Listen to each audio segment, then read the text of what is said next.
Hi, everyone. I'm Michelle from Sexual Health Alliance, and today I'm with Dr. David Lay. Would you like to introduce yourself? Hi, folks. I'm David, psychologist in Albuquerque, New Mexico, and I do a lot of training and supervision for SHA. Awesome. Well, thank you so much for meeting with me today. Today, we're going to talk about the ethics event that we have coming up in June. So, what can people expect if they're going to attend our ethics event at Sexual Health Alliance? Um, Ethics trainings in general can be pretty boring and focus a lot on telling people, hey, don't have sex with your patient. Um, we're all aware that you're not supposed to have sex with patients, and yet it still happens. And I decided a long time ago that as I taught people about ethics, that it was more effective to come from a place of understanding how we end up in these situations and developing a process to make good decisions when we're in these complicated situations. Um, Part of my ethics training, and we'll be doing it during this weekend, is a section I call "There Go I: Lessons from the Ethical Missteps of Other Therapists." And um, for gosh, 15 or almost 20 years now, I've had this really interesting opportunity to actually see ethics malpractice license complaint cases for therapists around the United States. And so I have this 10,000-foot view, and I get to see some of the just wild circumstances that therapists end up in, and then have to deal with. And so, de-identified, I present some of these examples because, unfortunately, a lot of us in the helping professions, therapists and coaches and counselors, we're all a little voyeuristic. We all kind of like watching other people dealing with these really awful situations while we sit there and go, phew, it wasn't me, right? Right, right. But part of me doing that training is asking people to think, which one of these is you? Which one of these ethical problems is one that you could see yourself accidentally ending up in? Because we all have hooks. And a strange one for a lot of female therapists. I will say I've never seen a male therapist end up in this situation. A strange one for female therapists is dogs. Oh, Now, what the hell do dogs have to do with therapeutic ethics, right? right. So, I am not kidding.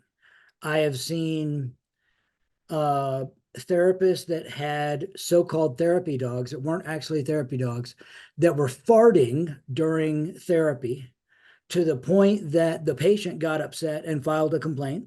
Oh, wow. I've seen, and I've seen other situations where patients had dogs and the patient was not well.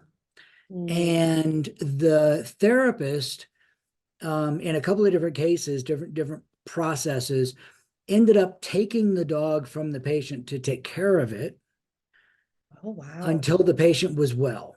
But then the patient came back and wanted the dog back.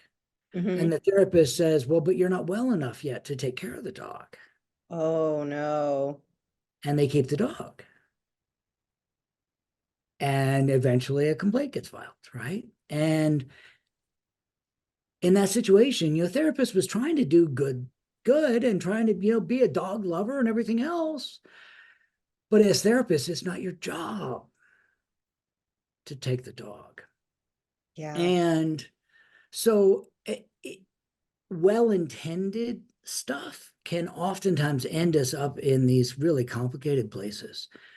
Um, and and I like to put out these examples because, again, there are lots of therapists, and no judgment, but there are lots of young therapists, and I was there, who say, oh, I'm never going to end up in these situations. Oh, yeah. I'm going to follow all the rules, black and white, crystal clear, no touching, stay away. But the reality of the work we do is not that simple. And um, and so I want to help folks, number one, recognize in themselves and in their practice where risk might happen, and then process and think through and practice how they would address them. And so that's the other thing that we're going to be doing in this training that is unique is we're going to be asking people to do some role play in small groups and in large group, thinking through and talking through and actually practicing. Okay, so your patient comes into therapy and is not wearing underwear. Mm, You're the therapist and I'm the patient, and I just flashed you. Tell me how you're going to respond. And I say that because exactly that situation happened to me wow. and I had to deal with it. So yeah, I mean, to a degree, we want to make this fun, Yeah. um, and real world. Yes, we're going to be showing you the ethics codes and the standards because you need to know where they are. Because as you make a decision in these situations, you have to know what rules you're being held to. But you also have to recognize that you, as a helping person in this situation, have to weigh the principles of do no harm, benefit the person you're working with, and protect your career and license, Yeah. and follow the rules. These four things, they're not all the same. Yeah. And I think what you had said earlier reminds me a lot of parenting. Like everybody thinks they're going to be a perfect parent, like until they have children.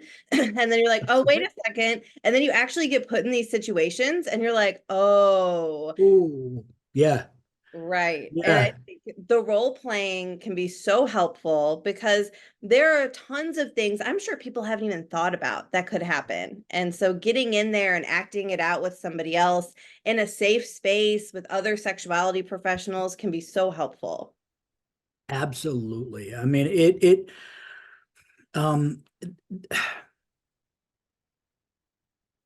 the issue of therapists having sex with patients, again, I said we're all clear not to do it, but it keeps happening. My wife is a teacher, and we keep seeing in the news, female high school teachers getting arrested for having sex with teenage boys. Yeah.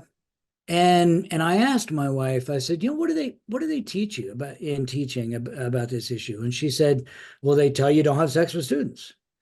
Right. And I'm like, and that's it. And I said, well, do they teach you how to recognize these feelings in yourself? Do they teach you that it is normal for some of these feelings to maybe come up, and how to then get support to deal with the feelings? And she said, no, no, no. They just say, don't do it. Well, we all know how effective that is. So Right. the same thing here. Um, the clinicians that I see that get in trouble for having sex with patients, by and large, they're not super bad people, but they've got other stuff going on in their lives. Mhm. And they're in a position where, for one reason or another, some of their internal boundaries kind of get dropped and they don't notice. Part of the work I want to do with folks in this training is teach them how to notice when they're in these vulnerable places, because that's the time to ramp up your internal monitoring, and caution. Exactly. And people think, oh, it probably doesn't happen that often. But we just shared a statistic in one of our Sexual Health Alliance newsletters that I think it's up to 12% of Mhm. therapists have slept with their patients. That's a lot. Yeah, so these are complicated numbers, and that is largely kind of 12% over an entire career. Mm, It's different for males and females. Females are generally less likely to have sex with patients across their career. It's also different for younger therapists and older therapists, largely because, again, the length of time. So let me ask you, in addition to that number, what is the most common or the average number of years a therapist has been practicing who has sex with patients? Oh gosh, I wonder if it's the younger therapists, like 1 or 2 years. You would think, but most of us, as you know, when we get out of grad school, we're like really paranoid, right? We're following the rules. 10 years. Oh wow. The modal most common number of years practicing as a therapist for a clinician that has sex with a patient is 10 years. And what we think that is that's the point where they start feeling, oh, confident. Mm. And they're like, oh, I know when I was in grad school, I was told this is wrong, but in this situation, I think I can make it work. I had one clinician that I saw where female former patient came to him and wanted to have an intimate relationship with him, and he sat down with her and he went over the ethics code and standards, and he said, see, look, this says I'm not supposed to have sex with you because you could end up feeling taken advantage of or exploited. And she said, well, I don't feel taken advantage of or exploited. And he said, oh, great, then let's have sex. Oh, well, check that one box and we're done, right? And then after the relationship didn't go very well, she turned around and filed a complaint. Mm. So it's a good example of, oh, I can navigate this. Yeah. No, you can't. And that overconfidence is probably the greatest risk. Yeah. And I know at this event, we're going to have a lot of sexuality professionals, like Yep. sex therapists or future sex therapists, educators, counselors. So, And how coaches. and coaches, that's right. And how do ethics differ a little bit between your typical mental health therapy Mhm. and sex therapy? So, yeah, that's a really good question, Michelle, and it's complicated. First, there are different kind of standards and ethics across different disciplines.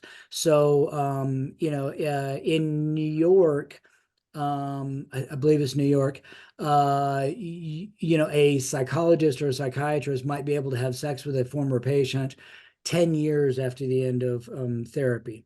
But a social worker can never have sex with a former patient, right? Um, Sex therapists, uh, our our ethics get a little more complex and nuanced as we're obviously dealing with complex intimate sexual issues. But if you're certified by ASACT, you can't ever touch a patient. Mm. And however, if you're a somatic psychologist or a somatic therapist, oftentimes they do touch, right?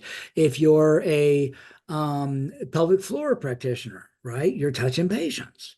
Right. And all of these things get really kind of complicated. And then coaches, there actually are some ethical standards and guidelines for coaches, but they're not mandatory because coaches aren't certified or licensed. Now, if you get sued as a coach, and you can, one of your best defenses is going to be, I am following the overall guidelines. But because coaching is kind of voluntary and unlicensed and unregulated, a lot of coaches don't know the importance of following those guidelines and why, in the end, it's going to serve you. Um, and last kind of case I'll sort of throw out there, this guy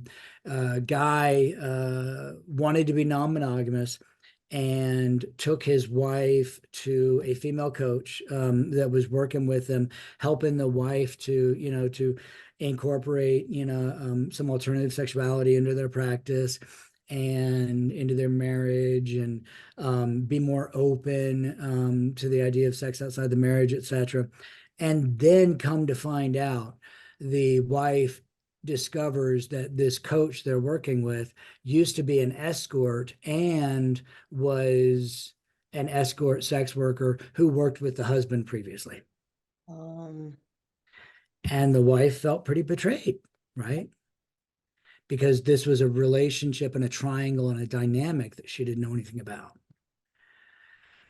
Was the coach out of bounds there? I think so. mhm.